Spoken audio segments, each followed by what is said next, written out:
What if the most powerful rookie in football hasn't even stepped onto an NFL field yet?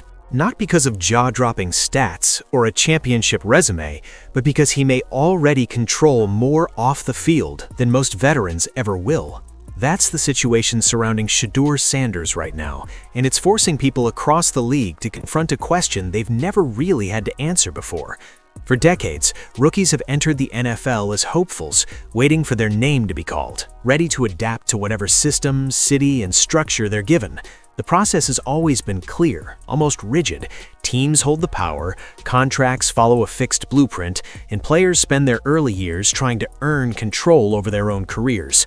But what happens when someone enters that system already operating like they don't need it in the same way? That's the tension building here, and it's not subtle. Because Shedeur isn't approaching this like a typical prospect trying to secure his first paycheck or prove he belongs at the next level. He's stepping into the spotlight with something far more disruptive, leverage that didn't come from the league itself. Long before draft night even becomes a reality, he's built a financial and cultural presence that shifts the balance ever so slightly in his favor. We're talking about a player who understands branding, visibility, and market value at a level most athletes don't fully grasp until years into their professional careers, and that changes the tone of everything.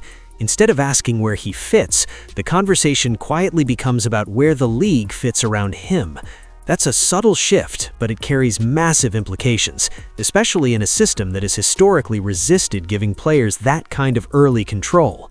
And this is where the story starts to take a turn that goes beyond football, because the real intrigue isn't just about how good he can be on the field, it's about what he represents off it. There's been growing buzz, with reports suggesting that his approach to contracts, branding, and long-term positioning could be very different from what teams are used to handling. Nothing fully confirmed, but enough whispers to make front offices pay attention. The idea that a rookie could walk in already thinking like a business entity instead of just an athlete challenges decades of tradition. It introduces a new kind of pressure, not just on teams, but on the entire structure of how the league operates. And if even a fraction of those rumors turn out to be true, then this isn't just another draft storyline. This might be the moment the league itself is forced to adjust. The biggest mistake people are making right now is assuming Shedeur Sanders needs the NFL to validate him. That assumption was true for every prospect before him, but this situation is different in a way that's quietly unsettling the entire system. Most players entering the draft are thinking about survival, how to secure their first contract, how to avoid getting cut, how to prove they belong at the highest level. Their financial future depends almost entirely on what happens after draft night.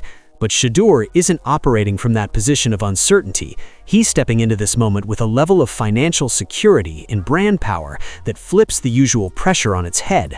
Because for him, the NFL isn't the starting point, it's just the next expansion. Long before his name is officially called, he's already built something most rookies can't even imagine. Through the NIL era, he's turned himself into a multi-million-dollar asset, not just through endorsements, but through calculated visibility, partnerships, and positioning. While other college athletes were focused on getting noticed, he was focused on being remembered and, more importantly, being monetized. We're talking about deals, appearances, and a public presence that puts him in conversations far outside of football. And that creates a completely different kind of leverage. Because when a player already has money, influence, and a growing audience, the desperation that teams usually rely on simply doesn't exist. He's not walking into negotiations hoping for approval. He's walking in with options. And that's where the shift becomes impossible to ignore. In the traditional model, teams control the early years of a player's career. They dictate contract structure, manage public image, and ultimately decide how a player is marketed. But that model depends on one key factor: the player needing them more than they need the player. With Shedeur, that balance starts to crack, because if a rookie already has a thriving personal brand, already has major partnerships, and already understands how to generate attention without the league's help, then the usual control mechanisms don't hit the same. Suddenly, the team isn't just evaluating a quarterback, they're dealing with a fully formed business entity that comes with its own audience, its own expectations, and its own rules. What makes this even more interesting is how intentional it all feels. This doesn't look accidental or lucky, it looks planned. Growing up under the influence of Deion Sanders, someone who understood branding and visibility long before social media amplified everything, Shedeur has clearly absorbed a different blueprint. This isn't just about playing well on Saturdays and Sundays, it's about controlling the narrative every single day in between. Every appearance, every post, every moment in front of a camera feels like part of a larger strategy, one that positions him as more than just an athlete. And when that mindset enters a league that's built on structure and hierarchy, it creates friction almost instantly. Because here's the reality that not everyone wants to say out loud. If you remove the financial dependency, you remove a huge part of the league's control. And if even one player proves that this model works, that you can enter the NFL already independent, already powerful, already untouchable in certain areas, then others will follow. That's the part that makes this bigger than just one name. It's not just about whether Shedeur succeeds or fails on the field. It's about what happens if his approach becomes the blueprint. Because if players stop needing the league in the same way, then the league may eventually have to start needing them differently. But that's only the surface of it, because once you understand that he doesn't rely on the system the way others do, the next question becomes a lot more uncomfortable. What exactly is he asking for in return? And this is where the conversation shifts from impressive to unsettling. Because behind the scenes, there's been a growing wave of whispers, nothing officially confirmed, but enough to make executives across the NFL pay very close attention. Reports suggest that Shedeur Sanders and his team aren't just preparing for a standard rookie deal. Instead, there's buzz about a completely different approach to how his future contract could be structured, one that challenges the very foundation of how teams usually operate. And while details remain unclear, the core idea being discussed is simple but disruptive: control. According to what's being said in league circles, the focus isn't just on salary or bonuses, it's about ownership over identity. In a typical NFL contract, teams hold significant power over a player's image, marketing rights, and commercial exposure. That's part of the system. Players perform, teams profit from both performance and personality. But rumors suggest Shedeur's camp is exploring ways to separate those worlds entirely. The idea being floated is that he wouldn't just sign as a player, he would operate as a standalone business, essentially leasing his football talent to a team while keeping full control over everything else tied to his name. It sounds unconventional, almost unrealistic at first, but that's exactly why it's making people uneasy.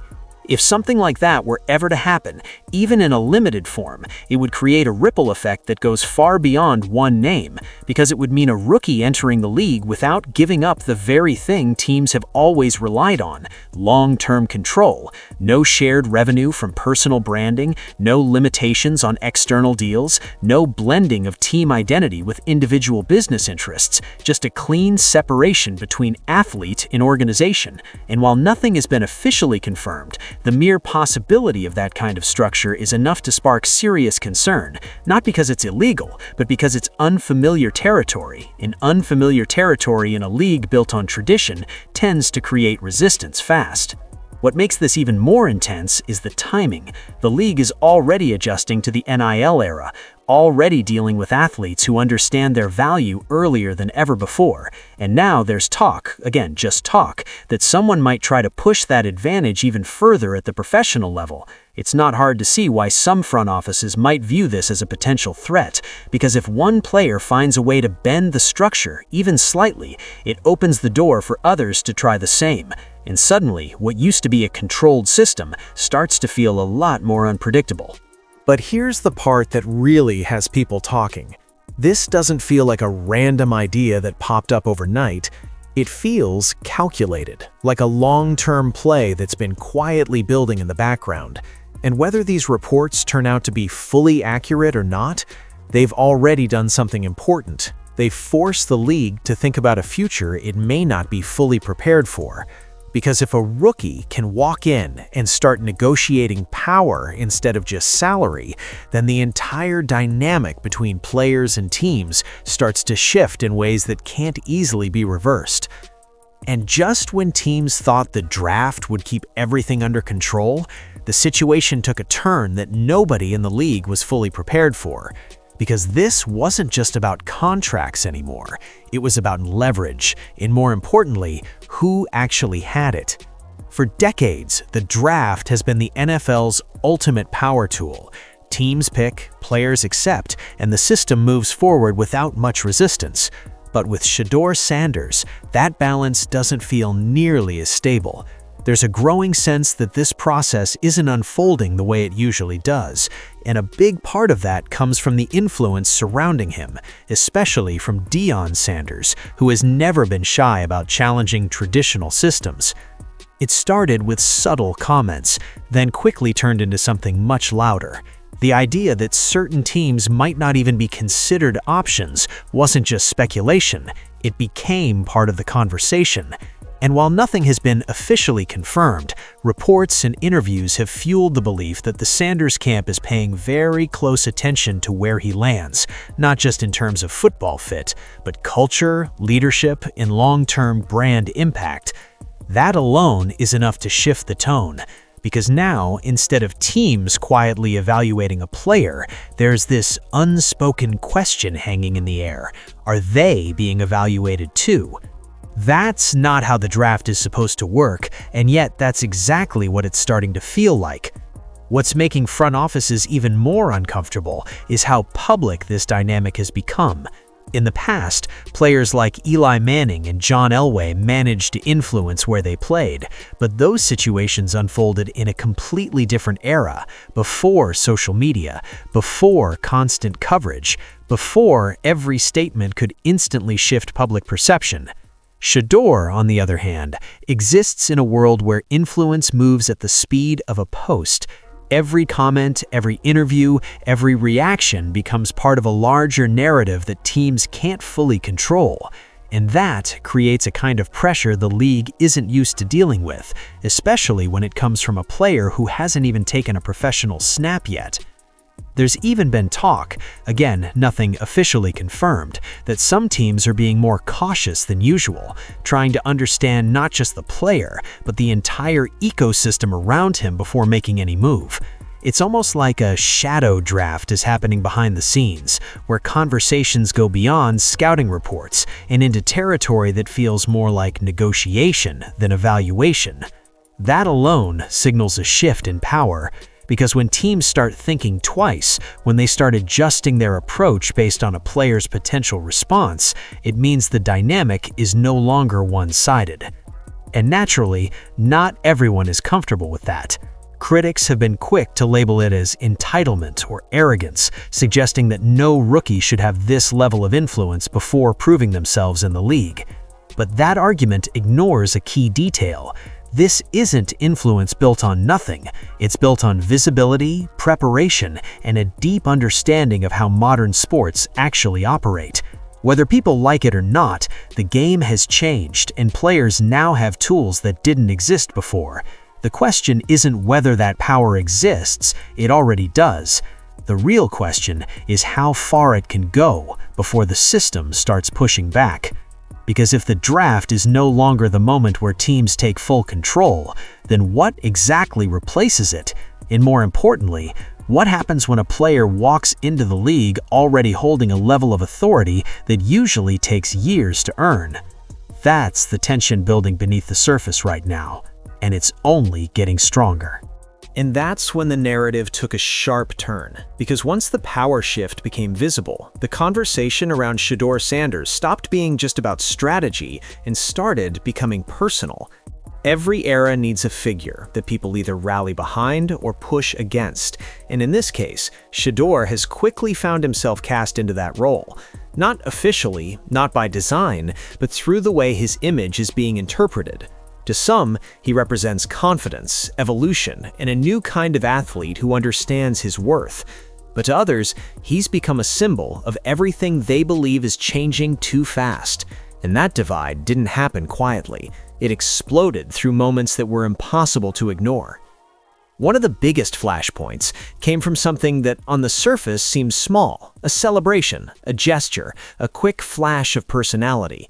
But in today's media environments, those moments don't stay small for long.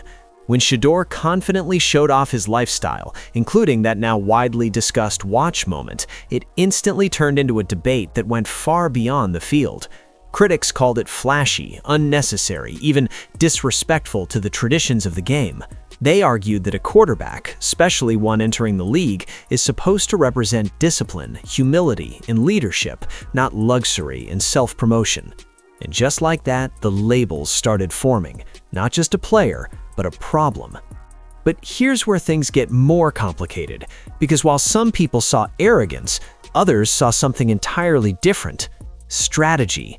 In a world driven by attention, visibility is currency, and Shedeur seems to understand that better than most. Every reaction, whether positive or negative, fuels engagement. Every headline, every debate, every clip being shared adds to a growing presence that extends far beyond football. It's not just about being liked anymore, it's about being impossible to ignore. And in that sense, what looks like controversy on the surface starts to resemble something much more calculated underneath. Because if people are talking, searching, reacting, then the brand is growing. That's why the villain label doesn't fully stick, no matter how often it's used.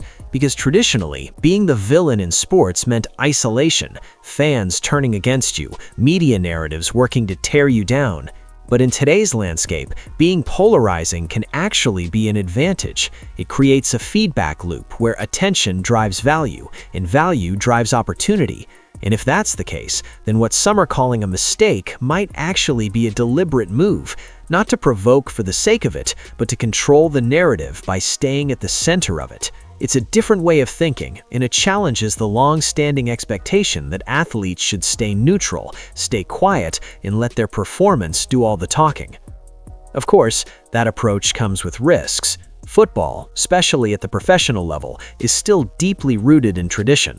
Locker rooms are built on hierarchy, respect, and a shared mindset that often doesn't leave much room for individuality at this scale. There's already quiet concern about how a personality this visible, this independent, will fit into that environment. Veterans might not immediately embrace it, coaches might not fully understand it, and when expectations collide with reality, tension isn't far behind. That's the part that keeps this from being a simple story of evolution. It adds uncertainty, and uncertainty always creates friction. But whether people see him as a villain or a visionary, one thing is becoming clear: the reaction itself is part of the story, because the stronger the opinions get, the bigger the spotlight becomes, and as that spotlight grows, so does everything connected to it, which leads to an even bigger realization. This isn't just about how he plays the game, it's about everything he's building around it, in a way that might make the outcome on the field only part of the equation.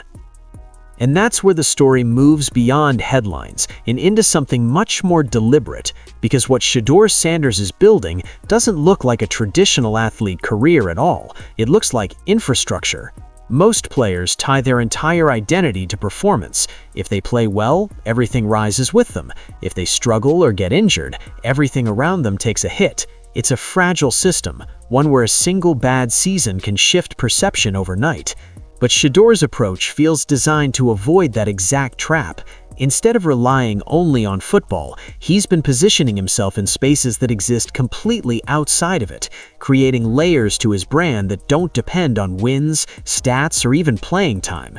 You can see it in the way he moves off the field: appearances at high-profile events, connections with fashion circles, partnerships that go beyond the usual athlete endorsements. It all points to a strategy that's focused on longevity, not just visibility.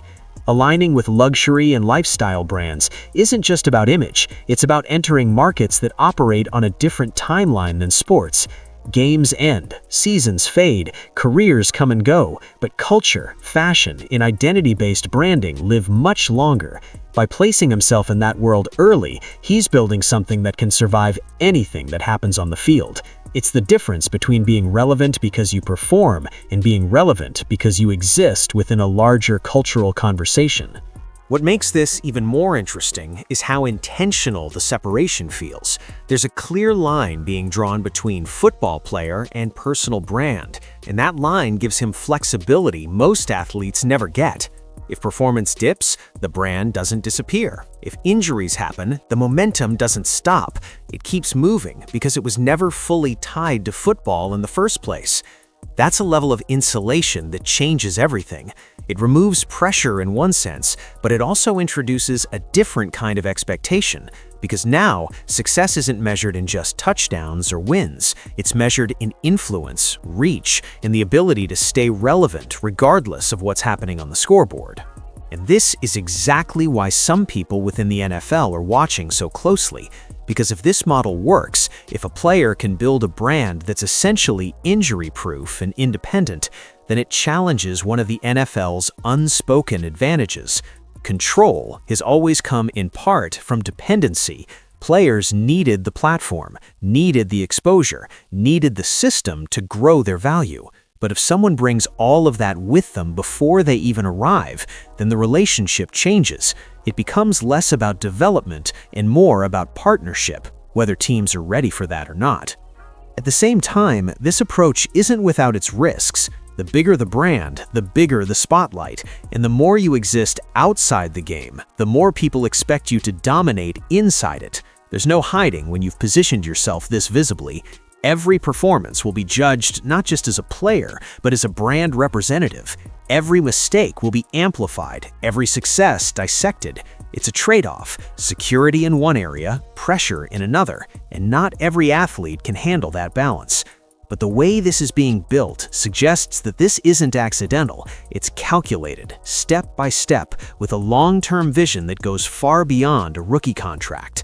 Because at the end of the day, this isn't about creating a career that peaks and fades. It's about creating something that lasts, something that holds value regardless of circumstances. A system where the athlete isn't just part of the business, but the center of it.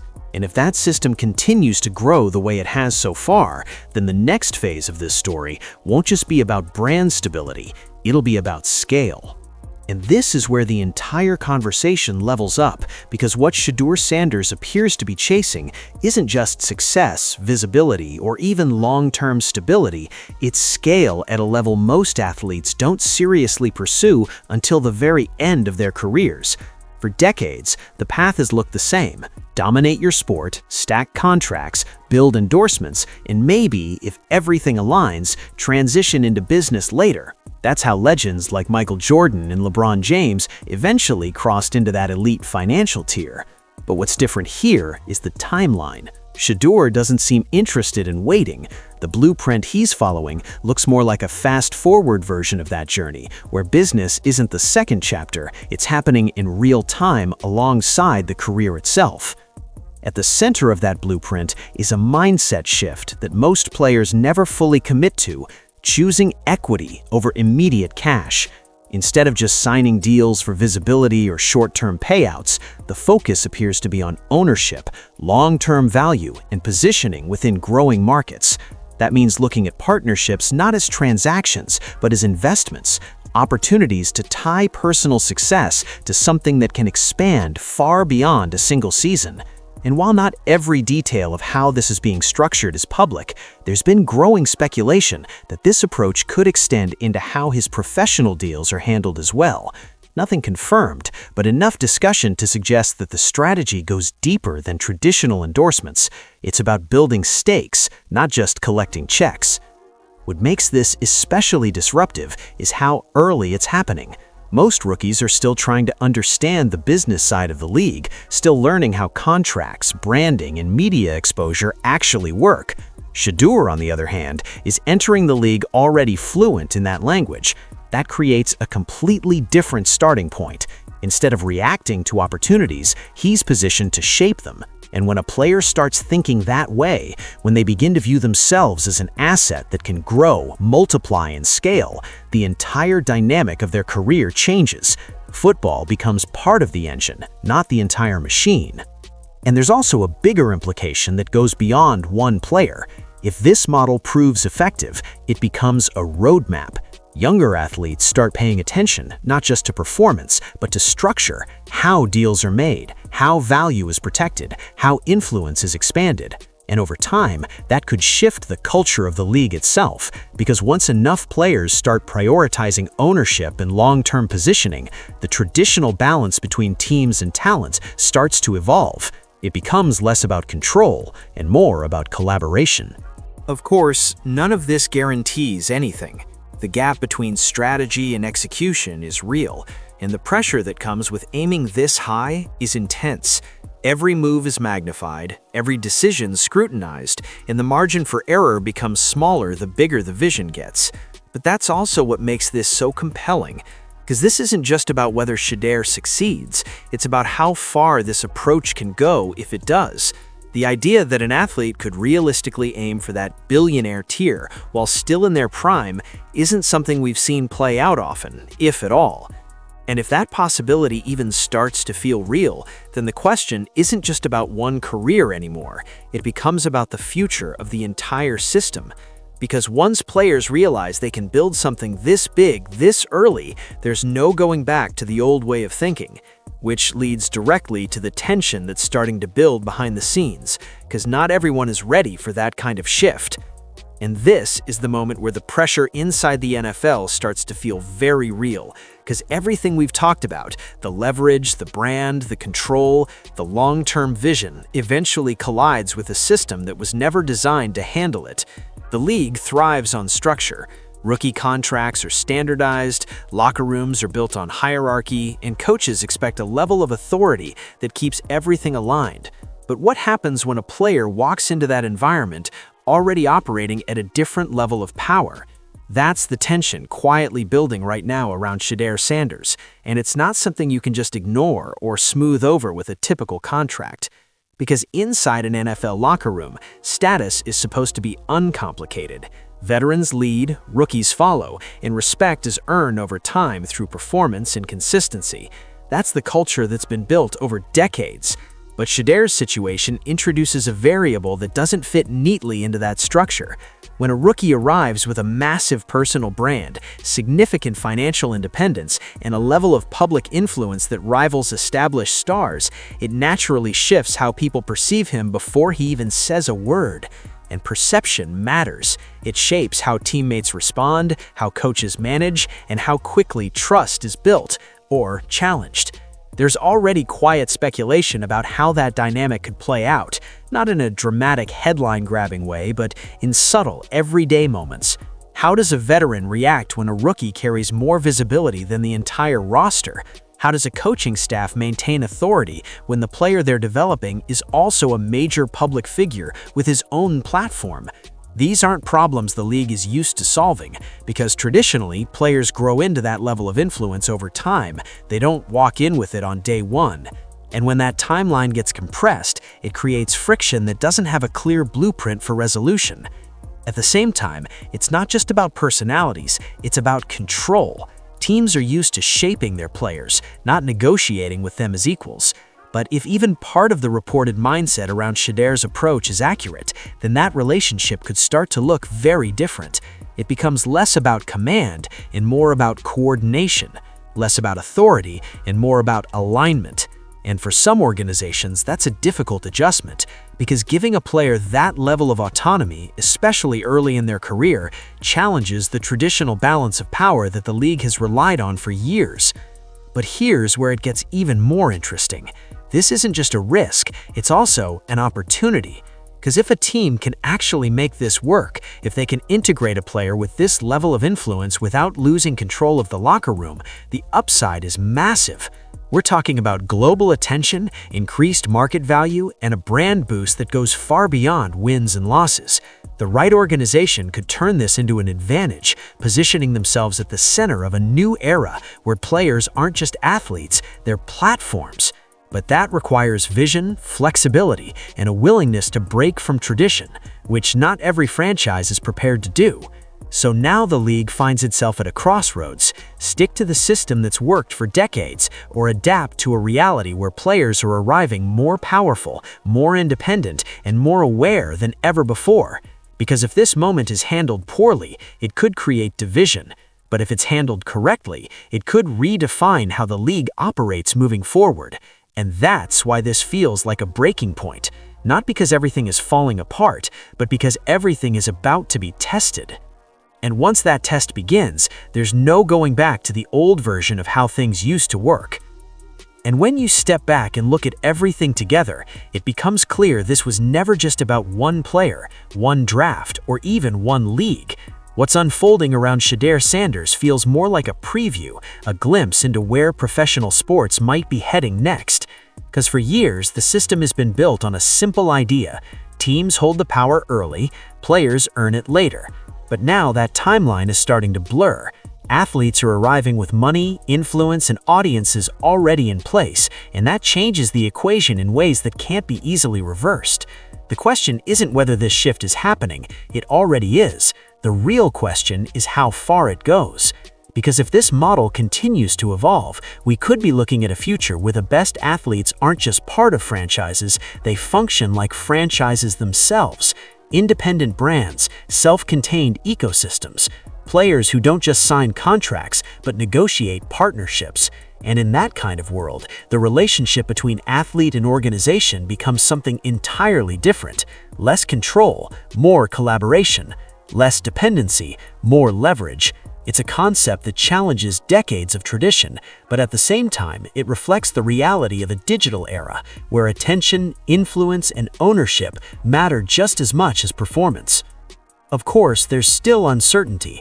This could be the beginning of a new standard, or it could remain a rare case shaped by unique circumstances, timing, background, opportunity. Not every player will have the platform, the guidance, and the positioning to follow this exact path. But even if it's not replicated perfectly, the idea itself is already out there. And once that idea exists, once players see what's possible, it has a way of spreading, evolving, and eventually reshaping expectations across the board. And that's why this moment is so important, because whether Shedeur becomes a Hall of Famer on the field or not, the impact of what he represents off the field is already being felt. He's forcing conversations that didn't exist before. He's pushing boundaries that most players never even questioned. And in doing so, he's making the entire sports world pause and reconsider what power actually looks like in the modern era. So now it comes down to one final thought. If you were in that position, if you had the talent, the platform, and the leverage, would you follow the system that's always been there, or would you try to change it? Because one way or another, that decision is shaping the future of sports right now.